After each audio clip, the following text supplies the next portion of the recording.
घर से दूध लेने निकले व्यवसायी की हत्या उसके भाई और भतीजे ने की। पुलिस ने 24 घंटे के अंदर किया पर्दाफाश। धौलपुर से दिल दहलाने वाली खबर। गत दिवस घर से घूमने निकले एवं दूध लेने निकले व्यवसायी अनिल कुमार गुप्ता की उसके भाई सुनील गुप्ता एवं भतीजे सत्यम गुप्ता ने एक व्यक्ति अशीमुद्दीन के साथ मिलकर बर्बरतापूर्वक हत्या कर दी। कल सुबह प्रातः 4 बजे मॉर्निंग वॉक एवं दूध लेने प्रतिदिन की तरह घर से निकले अनिल गुप्ता अचानक गायब हो गए। घर वालों ने जब तलाश की तो शहर से चंबल जाने वाले रास्ते पर एक जगह खून के धब्बे एवं मिर्ची पाउडर मिला, जिससे परिजनों को शक हुआ कि उनके पिता के साथ कोई गंभीर वारदात हुई है। पुलिस से शिकायत की गई। जिला पुलिस अधीक्षक ने मामले की गंभीरता को देखते हुए सीओ सर्किल एवं थाना अधिकारी कोतवाली के नेतृत्व में टीम का गठन किया गया, जिन्होंने गहन जांच पड़ताल के बाद मृतक के भाई सुनील गुप्ता एवं सत्यम गुप्ता को धर दबोचा, जिनका मृतक के साथ संपत्ति का विवाद चल रहा था। थोड़ी सी कड़ाई के बाद उन्होंने पूरे घटनाक्रम का खुलासा कर दिया। इस प्रकार छोटे भाई एवं उसके पुत्र ने ही मिलकर अपने बड़े भाई की जघन्य हत्या कर भाई भाई के रिश्ते को लहूलुहान कर दिया। धौलपुर के पुराने शहर निवासी अनिल गुप्ता नियमित रूप से अपने घर से सुबह 4 बजे निकलते थे दूध लेने के लिए और करीब 6 बजे वापस लौटते थे। कल जब वो घर से वापस नहीं लौटे तो उनके परिजनों को चिंता हुई। उन्होंने तलाश की तो उनका कोई अता पता नहीं लगा। उनके निकट मित्रों और परिजनों के द्वारा जब जिस रास्ते से वो जाते थे उस रास्ते की रेकी की गई तो उनको एक जगह पर खून के निशान मिले और कुछ मिर्च का पाउडर भी पड़ा हुआ मिला। कोई अनहोनी की आशंका उनको नजर आई। इस संबंध में उनके द्वारा पुलिस को सूचना दी गई। पुलिस के डिप्टी एसपी और एसएचओ कोतवाली द्वारा जब मौका निरीक्षण किया गया तो उनको ये लगा कि वास्तव में कोई ऐसा घटनाक्रम हुआ है, क्योंकि वहाँ खून के निशान थे और मिट्टी पड़ी हुई थी और आगे दूसरे चंबल तक का जो रास्ता रेकी किया गया वहाँ चंबल पर भी एक स्थान पर खून के निशान मिले। ऐसा लग रहा था कि किसी व्यक्ति के साथ में कोई बड़ा हादसा हुआ है। इसके बाद उनके पुत्र द्वारा एक आपराधिक प्रकरण दर्ज कराया गया, जिसमें अज्ञात लोगों के खिलाफ उनके पिता की हत्या करने की आशंका व्यक्त की गई थी। पुलिस के लिए एक बेहद चुनौतीपूर्ण कार्य था। सुबह का समय था 4 बजे, जब कोई व्यक्ति होता नहीं है और जिस स्थान पर यह घटना घटित हुई थी वो बिल्कुल निर्जन है और भीड़ों के बीच में है। ऐसे में वहाँ कोई चश्मदीद गवाह या अन्य साक्ष्य होने की भी संभावना नहीं थी। इसके बावजूद पुलिस ने इस चुनौती को स्वीकार किया, तकनीकी साक्ष्य संकलित किए, उनके परिजनों के बारे में भी सूचना एकत्रित की।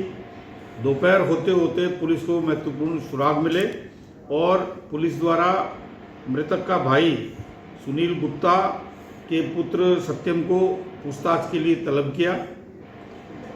साइकोलॉजिकली उनसे कड़ाई से पूछताछ हुई तो पुलिस को कुछ अहम सूत्र सामने आए और एक कड़ी से कड़ी जोड़ते हुए शाम तक इस पूरे घटनाक्रम का पुलिस द्वारा खुलासा कर दिया गया। हुआ ये कि इनके सुनील गुप्ता और अनिल गुप्ता के बीच में मकान के डिस्प्यूट चल रहा है काफ़ी समय से। इसको लेकर के दोनों परिवारों में काफ़ी रंजिश थी।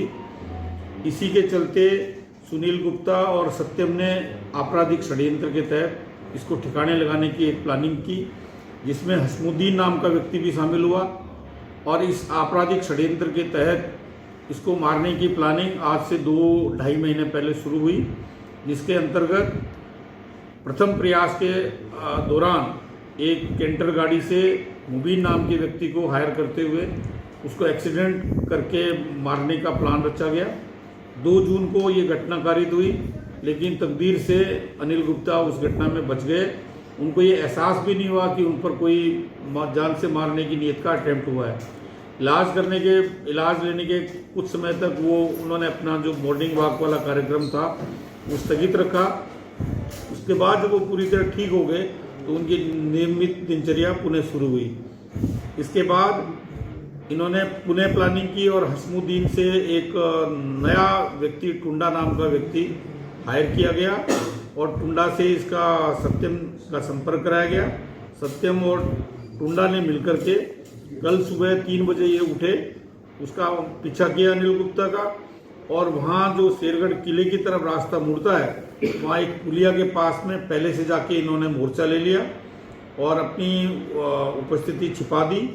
जो ही अनिल गुप्ता पुलिया के पास से गुजरे तो पीछे से आकर के इन्होंने उनकी आंखों में मिर्ची झोंक दी और एक बल्लम से उनके शरीर पर बेरहमी से प्रहार किया, जिससे उनकी मृत्यु हो गई। इसके बाद इन्होंने पूरी प्लानिंग के अंतर्गत उसको एक बोरे में डाला और एक चद्दर में बांध करके मोटरसाइकिल पर लेकर के चंबल पुल के पास चले गए और चंबल पुल पे एक स्थान पे जो तार हैं उनमें कटे हुए हैं, एक और ओपनिंग बनी हुई है, उससे वहाँ पे उनको ड्रॉप कर दिया।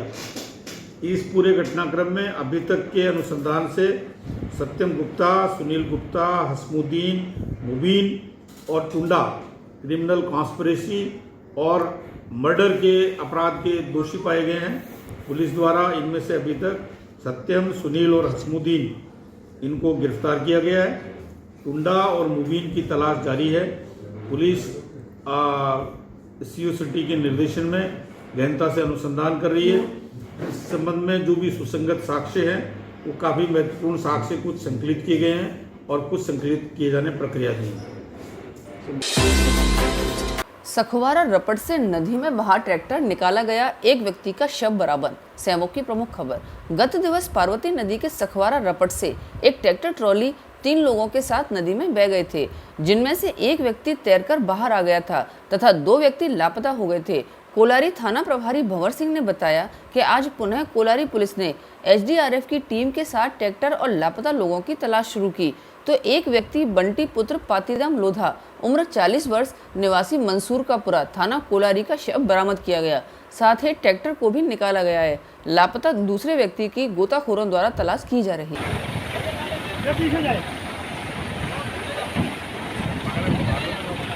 ट्रैक्टर को बाहर निकालते हुए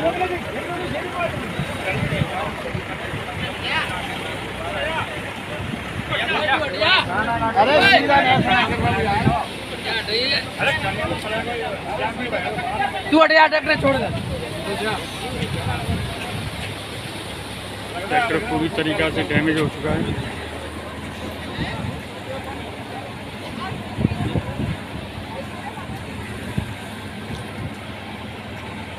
अब ट्रॉली उठ जाएगी आराम से। ट्रॉली आ जाएगी।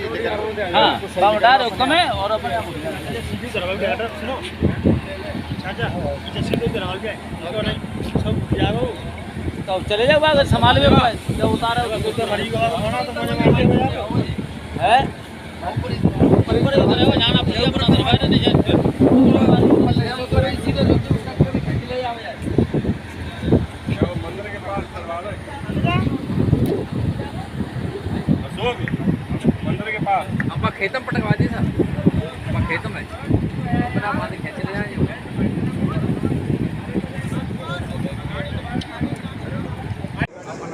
मुकेश रावत, ग्राम पंचायत सखवारा सरपंच।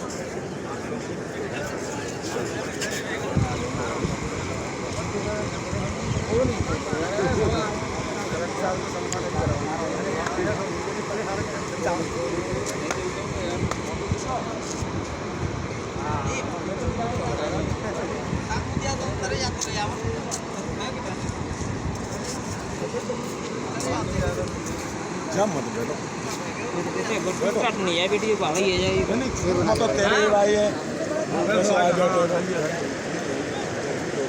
यही होगा ट्रैक्टर तो नहीं आ पा रही और आगे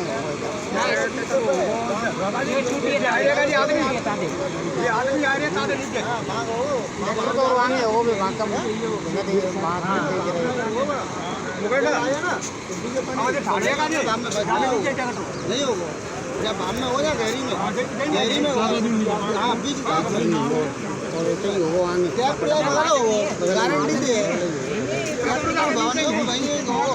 पानी में पलटो तो नहीं ज़्यादा दूर है जहाँ में लौटे 20 फुट हटे ज़्यादा बुद्धि तो 20 फुट। अरे सुभाष माइक दे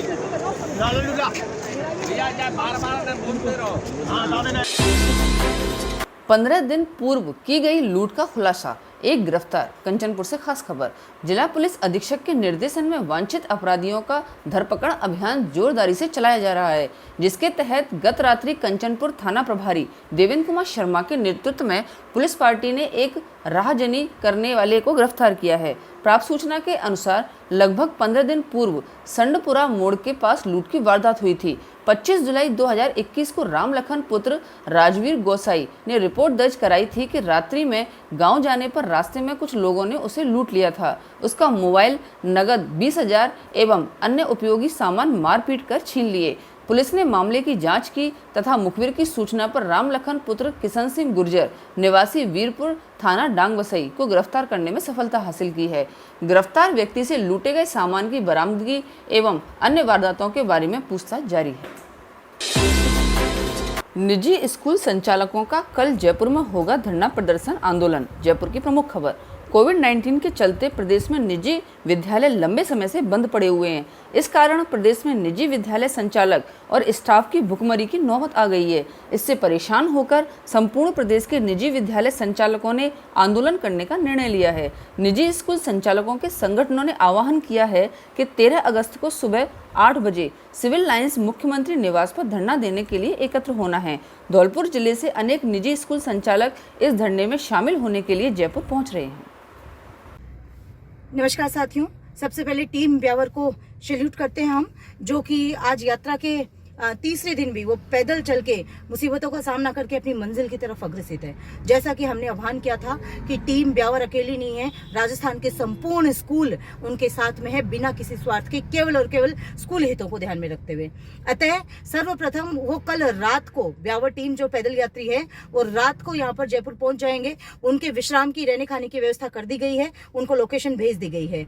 और 13 तारीख को सुबह 8 बजे जो सभी राजस्थान के संचालक भाइयों को एकत्रित होना है, तो जयपुर के लिए हम लोग आपको इस मैसेज में आपको लोकेशन भेज रहे हैं। हमने पहले सेंट्रल पार्क का किया था, लेकिन जब हमने दूरी देखी प्रैक्टिकली में आके तो वो ज्यादा दूर है, क्योंकि हम लोगों को यहाँ स्टैचू सर्कल से आगे शायद प्रशासन नहीं बढ़ने दे, इसलिए हम लोगों ने वो चीज कैंसिल करी है। और अब हम सिविल लाइंस में ही आपको बुला रहे हैं, लोकेशन भेज दी है। उक्त स्थान पर आप 13 तारीख को सुबह 8 बजे पहुंच जाएं। कैसे पहुंचना है, क्या करना है, ये सारी की सारी व्यवस्था आपकी है, ये आपका मैनेजमेंट है कि आप समय पर कैसे पहुंचे। ध्यान रखिएगा साथियों, ये जयपुर है, यहाँ सरकार बैठी है, यहाँ प्रशासन बहुत ज्यादा सक्रिय रहता है, अतः समय का विशेष ध्यान रखिएगा। ऐसा नहीं है आपको समय 8 बजे का दे रहे हैं, आप पहुंच 11 बजे रहे हो, वो व्यर्थ हो जाएगा आना। Very very I am sorry that I am saying very very rude words to everybody, लेकिन ये फैक्ट है। अगर हमें हमारे मिशन में सफलता चाहिए तो इसमें समय का विशेष ध्यान आप लोगों को रखना पड़ेगा।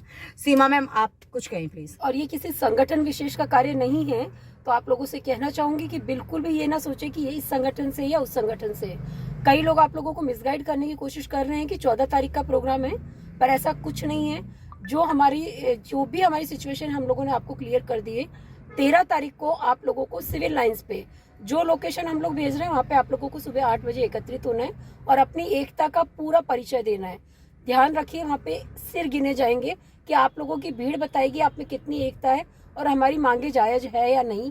वो सब बातें इस भीड़ पे डिपेंड होगी। और 13 तारीख को समय पर पहुंचना है। ध्यान रखना, कुछ लोग मिसगाइड कर रहे हैं कि 14 तारीख को दूसरी जगह प्रोग्राम है, नहीं है। 13 तारीख को स्कूलों का प्रोग्राम जो है, प्रोग्राम नहीं है। जो हमारे साथी पैदल यात्रा चल के आ रहे हैं, उस मुहिम को सफल बनाना है। 13 तारीख अर्थात परसों सुबह 8 बजे सिविल लाइंस में दी गई स्थान पर लोकेशन भेजी गई है आपको, है उस पर आपको पहुंचना है, पहुंचना है, पहुंचना है। धन्यवाद। और जयपुर के साथी स्पेशल इस चीज का ध्यान रखें कि ज्यादा से ज्यादा संख्या में, चाहे आपका स्टाफ हो, आप लोग हो, जितने लोग आ सकते हैं पहुंचिएगा। धन्यवाद। वरना भविष्य में आप उम्मीद मत करना किसी भी स्कूल संचालक से या किसी भी लीडर से कि कोई आपकी मदद कर पाए। और आज टूट गए तो फिर कभी जुड़ नहीं पाएंगे, ध्यान रखिए। अतः स्वतंत्रता दिवस से पूर्व नगर परिषद ने कराई ऐतिहासिक इमारतों की सफाई। धौलपुर की प्रमुख खबर। नगर परिषद द्वारा स्वतंत्रता दिवस से पूर्व जिला मुख्यालय स्थित ऐतिहासिक इमारतों पर साफ सफाई का कार्य चलाया जा रहा है। नगर परिषद आयुक्त सौरभ जिंदल ने बताया कि स्वतंत्रता दिवस से पूर्व नगर परिषद धौलपुर द्वारा जिला मुख्यालय गौरव पथ स्थित ऐतिहासिक इमारत नगर परिषद town hall, city jubilee hall व घंटाघर पर विशेष सफाई अभियान चलाया जा रहा है। उन पर लगे कटीली झाड़ियों, पेड़ पौधों की कटिंग की जा रही है। ऐतिहासिक इमारतों पर उग रही घास और झाड़ियों की साफ सफाई की जा रही है, जिससे स्वतंत्रता दिवस के अवसर पर शहर की ऐतिहासिक इमारतें खूबसूरत नजर आएं। इस सफाई अभियान में नगर परिषद धौलपुर के साथ स्थानीय पार्षद भी अपनी भूमिका निभा रहे हैं। रामकुमार शर्मा व विवेक कुशवाहा ने भी सफाई कर्मचारियों के साथ मिलकर सिटी जुबली हॉल पर श्रमदान में अपनी भागीदारी निभाई और कटीली झाड़ियों को साफ कर स्वच्छता का संदेश दिया। ऐतिहासिक इमारतों में बरसात की ऋतु में कटीली झाड़ियां हो गई थी, जिससे इमारतें बदरंग नजर आने लगी थी। ऐसे में नगर परिषद द्वारा किया गया यह कार्य अनुकरणीय है। धौलपुर से एडवोकेट रंजीत दिवाकर की रिपोर्ट।